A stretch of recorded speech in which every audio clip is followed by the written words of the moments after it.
এই বুড়ি চকলেট খাবা? আচ্ছা আচ্ছা আচ্ছা আচ্ছা, না আমি যাব না, আপনাকে দেখে ভীষণ ভয় লাগছে। কোনো ভয় নাই।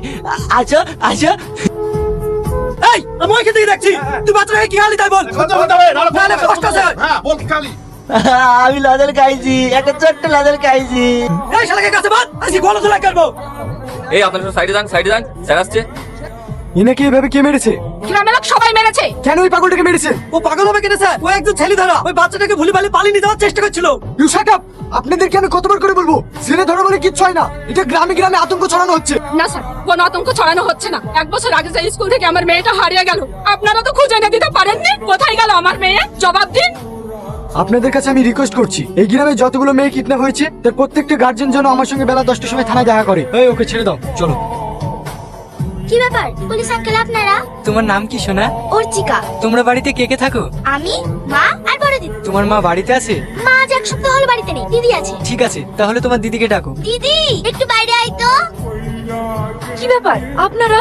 আমি তোমাকে একটা কথা জিজ্ঞেস করছি, এই বাচ্চা মেয়েটা তোমার কি হয়? আমার ছোট বোন। নিজের বোন তো? হ্যাঁ। উচ্চিকা, বলো তো ওটা কি তোমার নিজের দিদি?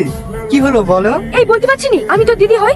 এই তুমি ওকে জোর করবে না, আমি স্পষ্ট বুঝতে পারছি তুমি ওর নিজের দিদি না। বলো তুমি ওকে কোথা থেকে নিয়ে এসেছো, বলো। আমি কি করে বলবো? আমার মা জানে। পূজা, এদেরকে থানায় নিয়ে চলো। দেখুন, আমাকে এখানে নিয়ে আসা আপনাদের ভুল হয়েছে। আমি এসব ব্যাপারে কিছু জানি না, আমাকে ছেড়ে দেন।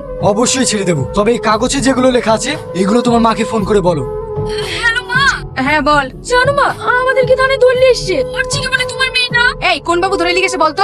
আমি চিনি না, নতুন মনে হয়। আর কি বলছে জানো মা, কালকের মধ্যে যদি অর্চিকার আসল বাবা মাকে না নিয়ে আসো, তাহলে আমাকে তোমাকে জেলের ভেতরে ভরে দেবে। তুমি সত্যি করে বলো না, অর্চিকা তোমার কে হয়? ওইসব তোর জেনে লাভ নেই। ওসিকে বলে দিস, কাল অর্চিকার মা হাজির হয়ে যাবে।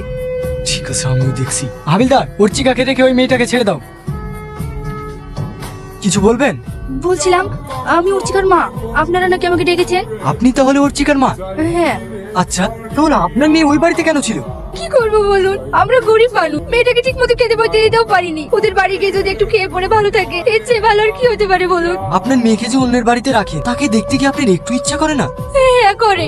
ওকে দেখার লিগে আমার বুকের ভিতরে চটপট করে। আজ 1 বছর হয়ে গেল ওকে দেখিনি। ওকে একটু নিয়ে আসেন না, আমি তো চুপ করে দেখি। ওই দেখেন আপনার মেয়ে চলে এসেছে। না না, এ কেন আমার মেয়ে হবে? এটাই আপনার মেয়ে, ভালো করে দেখুন। এসব আপনি কি বলছেন? আমার মেয়েকে আমি চিনতে পারবো না? স্যার। এটা কি আপনার মেয়ে? হ্যাঁ, এই তো আমার মেয়ে। ওরে আমার সোনা, ওরে আমার মধু। স্যার, আমি আমার মেয়েকে নিয়ে বাড়ি যেতে চাই। যাবো স্যার? অবশ্যই যাবে। অর্চিকা, এটা কি তোমার মা? কি হলো বলো? এ অর্চিকা, বল। স্যারকে বল আমি তোর কে হই? আমি তোর মা হই, বল। না, এ আমার মা না, আমি একে চিনিই নি। কি বলছি মেয়ে?